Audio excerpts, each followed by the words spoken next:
In this video, we're going to talk about analysis of variance, which is commonly called Anova. We're going to discuss one-way analysis using hypothesis testing.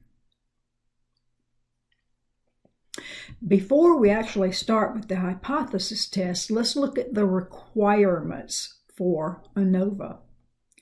First of all, it compares a single factor, and in our case, the factor that we are going to compare is the mean. And we have to have samples of the mean from 3 or more populations. Our assumptions are going to be that our number of populations that we're using are normally distributed, that the population variances are equal, and that the samples are randomly selected. They are independent, meaning that one sample does not influence another, and that they are representative of their respective populations. An example of an Anova analysis would be the carbon dioxide levels from 4 different cities. What we can do is use Anova hypothesis testing to determine if the mean amount of carbon dioxide in all 4 of those cities is the same. So one of the first things that you do when you start a study of any kind is to state your hypotheses. You have to know what you are expecting to happen.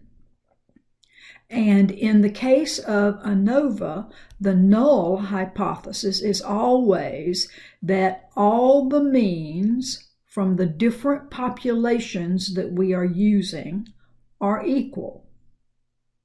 The alternative hypothesis is that at least one of the means is different from the others. If we determine that the alternative hypothesis is supported by the data as a result of our testing, we can conclude that there's a difference in the means, but we cannot tell which mean is different from the others. That requires further testing. So let's look at an example of Anova using Statdisk.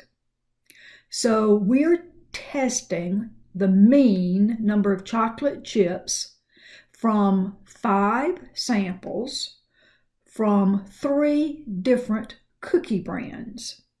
And the data is given in the table below. So we're testing the number of chocolate chips in Chips Ahoy Regular, Chips Ahoy Chewy, and Keebler. So we want to perform a hypothesis test at the 0.05 level of significance to determine if all 3 of these chocolate chips chocolate chip brands have the same number of chocolate chips. So based on our previous slide, our null hypothesis is going to be that the mean number of chocolate chips in Chips Ahoy Regular, Chips Ahoy Chewy, and Keebler are the same.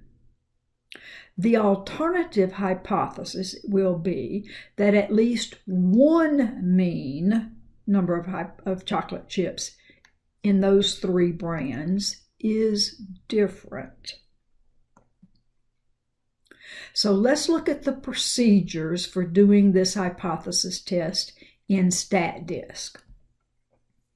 Remember when you first open up Statdisk, the sample editor is the first thing that you see. and that allows us to enter the data from our table into that sample editor. So you will see that I have the 5 different samples for the 3 different brands of cookies entered into Statdisk.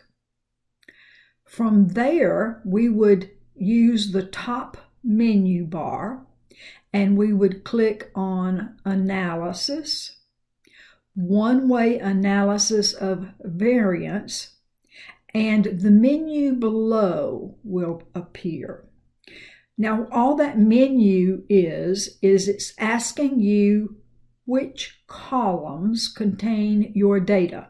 So in this case, I put my data in columns 1, 2, and 3. So you'll see below that I have clicked on those column numbers. Also notice that the level of significance is on this menu. Now ours was 0.05, which is the default, but be aware that you might need to change that if your significance is different than that. Once we have done those 2 things, we would click Evaluate, and we would get our results, which are shown on the next slide. Now, the top part of this slide is the actual results from Statdisk. And the only thing that is critical to us is the p-value, and that's highlighted on that menu. So note that the p-value of 0.124037 is more than our alpha of 0.05. So at this point, we are ready to write our conclusion statement. Remember from previous hypothesis testing that the conclusion statement has a prescribed format. The first thing is a comparison of the p-value from Statdisk to alpha, including the numerical values. The second thing is to state whether you reject or do not reject the null hypothesis. And the third thing is a statement of which hypothesis is actually supported by the data. So our conclusion statement based on these results would be, since the p-value of 0.124 is greater than the alpha of 0.05, the null hypothesis is not rejected. Therefore, the data supports the mean number of chocolate chips in our 3 brands is the same.